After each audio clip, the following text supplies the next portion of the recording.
Bonjour à tous, dans cette vidéo nous allons nous intéresser au frottement fluide. Alors avant de vous parler de la modélisation de ces frottements, juste une petite introduction, il y a deux types de frottements qui vont nous intéresser, les frottements fluides aujourd'hui et les frottements solides qui vont être créés lorsque deux objets solides se touchent, sont en contact, soit en déplacement, soit fixe, et on verra ça dans une prochaine vidéo. Donc aujourd'hui, les frottements fluides. Les frottements fluides vont être générés lorsque on a un objet qui se déplace dans un gaz ou dans un liquide, c'est-à-dire dans un fluide. Les molécules de ce fluide vont venir taper sur l'objet et cela va générer une force qui va s'opposer au déplacement de notre objet. Donc une première chose, c'est qu'il n'y aura pas de force s'il n'y a pas de mouvement entre le fluide et l'objet. Ça c'est vraiment important, la force n'existe pas s'il n'y a pas de mouvement de l'objet.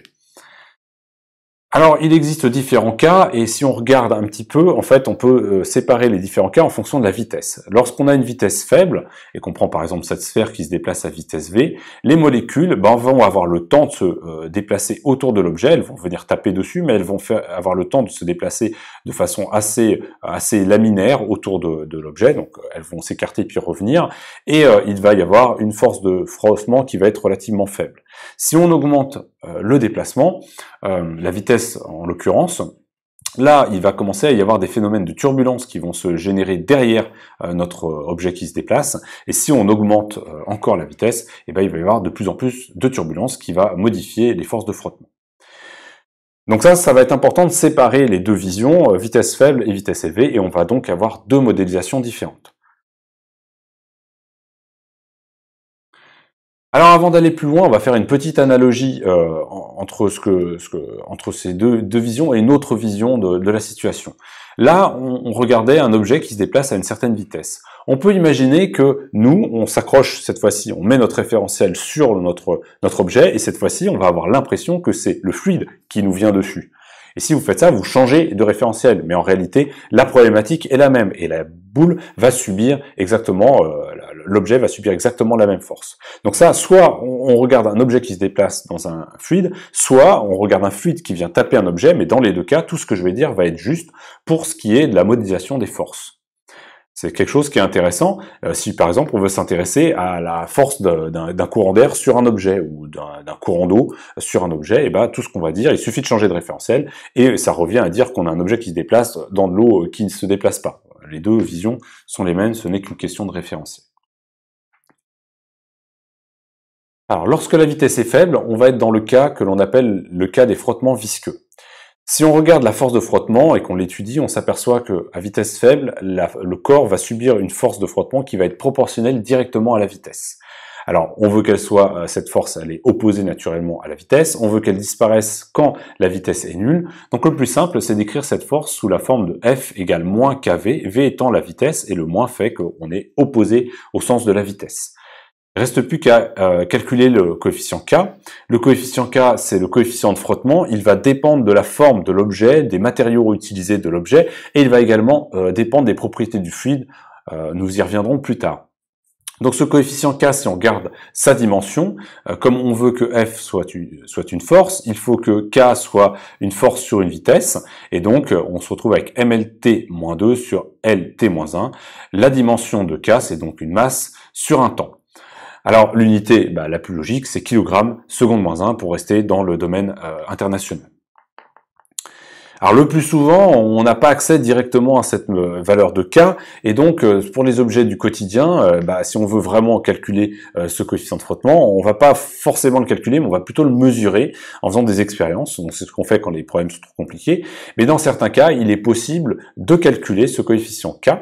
Et un cas qui est simple, c'est lorsque l'on a un objet sphérique. On peut utiliser donc une modélisation, ce qu'a fait Stokes, et il a permis d'obtenir ce qu'on appelle l'équation de Stokes, qui permet directement d'avoir cette force de frottement F en fonction des propriétés du fluide et du diamètre du rayon, plus exactement, de notre sphère. Donc ici, F égale moins 6 pi eta RV. Donc le 6 pi eta R, ça correspond finalement au coefficient de frottement. Ce morceau-là, c'est tout le coefficient K. R, c'est le rayon de notre sphère, donc c'est la propriété principale de notre sphère parfaite. Et eta, c'est ce qu'on appelle la viscosité dynamique, et vous avez ici la dimension mètre, longueur moins 1, temps moins 1, ce qui donne des kilogrammes mètre moins 1, seconde moins 1 pour l'unité. Et ici, je vous donne deux valeurs que vous n'avez pas besoin de retenir, mais ça pourra servir au cas où, et on s'en servira tout à l'heure. L'eau, la viscosité, c'est 10-3 kg mètre moins 1, seconde moins 1, et l'air, c'est 2-10-5 kg mètre moins 1, seconde moins 1.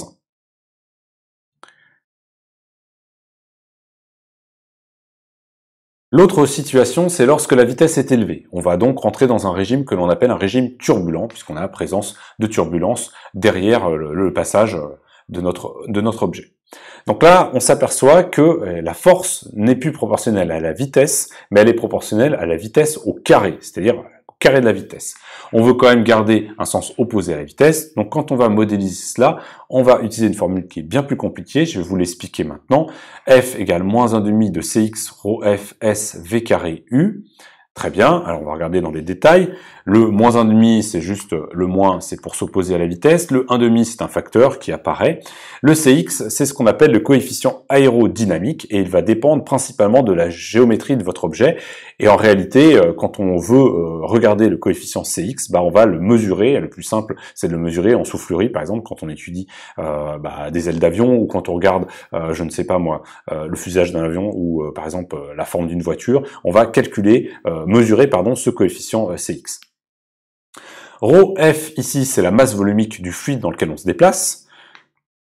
S c'est la section du corps. Donc ça, il faut imaginer que lorsque vous traversez un fluide, il y a une surface qui va venir frotter. Et on appelle cette surface qui vient frotter la section du corps. Alors j'ai souvent une petite image qui est rigolote. Imaginez que vous sautez, vous avez un mur de mousse et vous sautez dedans. Et finalement la section c'est l'empreinte que vous allez laisser dans la mousse, si elle n'est pas trop épaisse naturellement, et vous passez dedans, c'est la forme que vous allez laisser, ça correspond à cette surface, la surface de l'ouverture que vous allez dégager. Donc voilà, si ça peut vous permettre de comprendre, tant mieux. Ensuite, le terme d'après, c'est la vitesse au carré, naturellement. Et il y a un petit vecteur u, puisque là, comme j'ai mis la vitesse au carré, je n'ai pas de notion vectorielle dans mon équation. Alors, vous savez qu'une force est un vecteur. Donc, on va rajouter ici un vecteur u, unitaire, qui sera dans la direction et le sens de v. Donc, c'est pour ça qu'on met bien le moins, pour avoir une force qui s'oppose à v. Voilà. Ça, c'est vecteur unitaire dans la direction et le sens de la vitesse. Alors ça, c'est les deux régimes, et finalement, une grande question que je pense qu'on pourrait se poser, c'est quand est-ce que je sais que je suis dans une vitesse faible, et quand est-ce que je suis dans une vitesse dite élevée. Ça, c'est une question qui est assez compliquée, et en fait, si vous regardez la force, donc là, l'intensité de la force, j'ai pris la norme de la force, en fonction de la vitesse, si la vitesse est faible, vous êtes dans le régime visqueux, donc la force est proportionnelle à la vitesse, et si vous êtes dans le régime turbulent, vous avez une vitesse V, une force qui va être proportionnelle à V au carré. Et en fait, il va y avoir un gap entre les deux. On va pas passer de ce régime-là à ce régime-là instantanément. Il va y avoir un endroit entre les deux où on va avoir des lois qui vont être plus compliquées et qui ne vont pas être en V ni en V carré, mais qu'il va falloir étudier spécifiquement. Alors comment je sais si je suis plutôt dans le régime visqueux ou plutôt dans le régime turbulent? Il y a une façon de le faire, d'estimer ça. On utilise ce qu'on appelle le nombre de Reynolds, qui est défini ici. Donc RE égale rho f L V sur eta. L, c'est la longueur caractéristique de l'objet. V, c'est la vitesse de l'objet. Rho f, c'est la masse volumique du fluide, on l'a vu précédemment. Et eta, c'est la viscosité, on l'a vu précédemment. Donc, en fait, en fonction de la valeur de ce nombre de Reynolds, je vais savoir si je suis dans le cas visqueux ou si je suis dans le cadre turbulent. Alors par exemple, si vous voulez être dans le régime visqueux, il faut que votre nombre de Reynolds soit inférieur à 1. Si par contre vous êtes dans le régime turbulent, votre nombre de Reynolds sera compris entre 10 puissance 3 et 10 puissance 5. Alors c'est pas très parlant, je le sais, c'est quelque chose qui est très ad hoc en fait, c'est quelque chose qui a été étudié tout simplement. Et en plus, lorsque vous allez calculer ce coefficient de Reynolds sur des objets compliqués, c'est pas simple puisqu'il faut mettre une longueur caractéristique ici qui soit relativement réaliste. Donc vous voyez bien la difficulté d'utiliser ce nombre de Reynolds. Mais ça permet dans un premier temps de savoir si on est plutôt dans un régime visqueux ou un régime turbulent lorsqu'on l'applique sur des objets compliqués. Par contre, si on l'applique sur des objets simples, si on revient sur ma sphère, la taille caractéristique c'est directement le rayon de mon objet. Donc ça devient beaucoup plus simple. Alors, je vais vous faire un exemple pour vous montrer dans quel cas on reste dans le régime visqueux, puisque c'est celui-ci que nous avons étudié dans la vidéo future, dans la prochaine vidéo. Donc, imaginons qu'on a une bille de rayon R qui se déplace dans l'air. Et on va calculer la vitesse maximale pour cette bille pour rester dans le régime visqueux. C'est-à-dire que je veux être sûr, je reviens ici, je veux être sûr d'être dans ce régime-là, donc je veux calculer la vitesse maximale, ce point-là, finalement, pour être sûr que je ne rentre pas dans cette région inconnue ou que je n'atteigne pas la région turbulente. Alors pour cela, je reprends mon coefficient, mon nombre de Reynolds défini ici, et j'impose que je reste dans le régime visqueux, donc j'impose que ce nombre de Reynolds doit rester inférieur à 1. Donc ça, si je prends la définition ici, j'ai ρ de R fois V sur état de l'air qui doit être inférieur à 1. Et donc si j'isole ma vitesse doit rester inférieure à état de l'air sur ρ de R fois R. Alors on va faire deux petits cas, histoire de voir un petit peu à quoi ça correspond. Si je prends un R de 1 mm, donc un objet vraiment petit, 1 mm, et si vous faites le calcul de cette vitesse, vous allez montrer qu'on doit rester inférieur à 10 puissance moins 2 mètres seconde moins 1. Donc ça fait une vitesse de 0,036 km/h, ce qui est quand même très faible. On se déplace très lentement pour un objet si petit. Et malheureusement, vous voyez que R intervient au dénominateur ici, donc si j'augmente la taille de mon objet, finalement la vitesse maximale va descendre, donc si je prends un objet beaucoup plus gros, c'est-à-dire un demi-mètre, à 0,5 mètres, là la vitesse devient vraiment très très faible, et pour rester dans les régimes visqueux, il faudra que je ne dépasse pas une vitesse typiquement de l'ordre de 10-4 km/h.